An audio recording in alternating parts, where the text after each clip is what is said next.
On parle transport ferroviaire à présent avec l'invité de la rédaction. Je reçois sur ce plateau Jacques Dafis, le vice-président de l'Union nationale des exploitants de chemins de fer touristiques. Bonsoir. Bonsoir. Alors, vous organisez votre congrès annuel à Chambéry jusqu'au 7 novembre. En quelques mots, quel est le but de ce congrès? Alors le but du congrès, c'est que tous les exploitants de chemins de fer touristiques de France, plus les membres qu'on a dans les pays limitrophes, puissent se retrouver pour discuter entre eux de tous les problèmes que nous avons.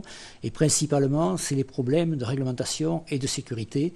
Parce que dans la mesure où nous transportons des voyageurs, évidemment, nous avons des contrôles de sécurité. Donc c'est le moment de faire un peu le point sur tout ça. Voilà, alors nous faisons le point sur tout ça avec des personnes qui viennent des services de contrôle, de la SNCF, des ministères, avec qui nous pouvons discuter des problèmes que nous rencontrons et des évolutions de réglementation. Alors dans nos pays de Savoie, on a 3 chemins de fer touristiques, dont le tramway du Mont Blanc et le chemin de fer de Montanvert. Alors ce dernier, c'est même la deuxième destination touristique chez nous, avec 712 646 touristes par an. Qu'est-ce qui fait cet engouement pour les chemins de fer ? Alors le Montanvert est un cas un peu particulier, puisqu'il y a au bout quelque chose qui n'existe nulle part ailleurs, qui est la mer de glace. Mais après, l'engouement pour les chemins de fer touristiques, c'est un peu de retrouver le chemin de fer du passé qu'on a connu, ou pour certains qu'on n'a pas connu, et surtout de traverser des paysages avec une vitesse qui n'a rien à voir avec les vitesses pratiquées aujourd'hui. Et c'est pour ça qu'il y a un engouement. Il y a en France actuellement une centaine de chemins de fer touristiques qui transportent à peu près 3,5 millions de voyageurs par an. Ça permet de valoriser un territoire aussi ? Alors ça permet aussi de valoriser un territoire parce que la plupart du temps, c'est des chemins de fer qui ont été faits sur des lignes qui sans cela auraient été supprimées et qui permettent également d'amener une retombée touristique dans des régions qui ne sont pas des régions principales de tourisme. Les chemins de fer touristiques sont dans des campagnes, dans des choses comme ça, et toute personne, les études qui ont été faites ont prouvé que toute personne qui dépensait 1 euro sur un chemin de fer touristique va dépenser 3 euros autour en logement, nourriture, souvenirs, etc. Donc c'est quand même une retombée économique importante pour les régions où on se trouve. Et ces lignes, comment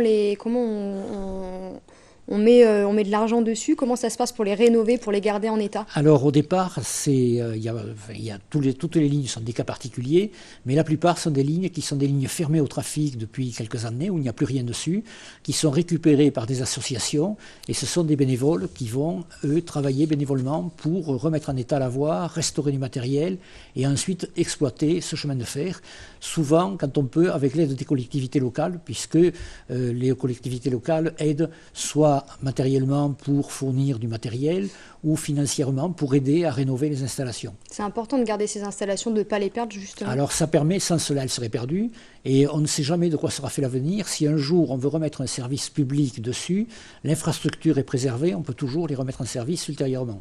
Alors on va regarder quelques images du tramway du Mont Blanc. Alors il est utilisé pour des opérations de débardage, c'est aussi une autre utilisation de ces trains touristiques? Alors c'est une utilisation des trains touristiques. Là pour le tramway du Mont Blanc, ça a permis de faire une opération qui aurait été très difficile à faire par la route. Et en le faisant par la route, il fallait envoyer des engins dans la forêt qui auraient abîmé le paysage. Et donc le train a permis de faire ça plus facilement et en utilisant le train à une période où il n'y a pas son trafic touristique important. C'est nécessaire pour la survie de la ligne, ce genre d'opération? C'est nécessaire pour la survie de la ligne parce que souvent vous avez des arbres ou des rochers qui menacent la sécurité des voyageurs. Donc à ce moment-là, il vaut mieux les couper avant qu'ils tombent sur la voie. Alors, plus généralement, la COP21, donc la conférence sur le climat aura lieu à Paris dans un mois. C'est le moment justement de mettre en avant aussi ce mode de transport qui est moins polluant que la voiture, notamment dans nos pays de montagne très pollués des fois. Alors c'est quelque chose qui est mis en place pour éviter justement que les gens prennent la voiture.